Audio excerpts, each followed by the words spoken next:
ప్రభు గురించి మీకు కొన్ని మాటలు చెప్పాలని ఇంత దూరం వచ్చాము. యేసుక్రీస్తు సజీవుడు, నిజమైన దేవుడు, నీతి కలిగిన దేవుడు, ఆయన నమ్మదగిన దేవుడు. ఆయన నమ్ముకోవాలంటే కులం అక్కర్లేదు, మతం అక్కర్లేదు, ప్రాంతం అక్కర్లేదు.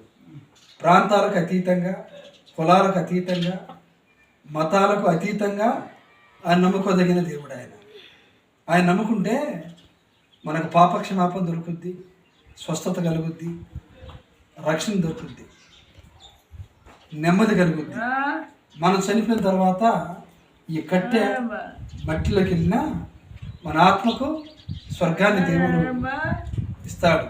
వాక్యం చెప్పాడు ఆయన, నేనే సత్యము, నేనే జీవము, నేనే మార్గము అన్నాడు. కనుక ఆయన నమ్ముకుంటే చాలు, మన పాపాలకు పరిహారం. ఆయన కార్చిన రక్తము ద్వారా మన పాప క్షమాపణ, ఆయన నామములో విడుదల, ఆయన పొందుకున్న దెబ్బల ద్వారా స్వస్థత, ఆయన మహిమలో మన అక్కర్లు తీర్చబడతాయి. ఆయన ద్వారా మనము స్వర్గానికి చేరుకుంటాం.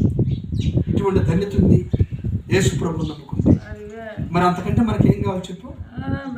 కాబట్టి యేసు ప్రభువును మీ సొంత రక్షకునిగా అంగీకరించు. మీ కుటుంబం అంతా ప్రభువును నమ్ముకోండి. మీ హృదయంలోకి ఆయన చేర్చుకోండి.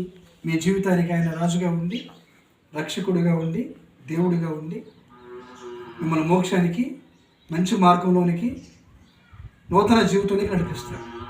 అటువంటి ధన్యత దేవుడు మీకు అనుగ్రహించును గాక. ఆమె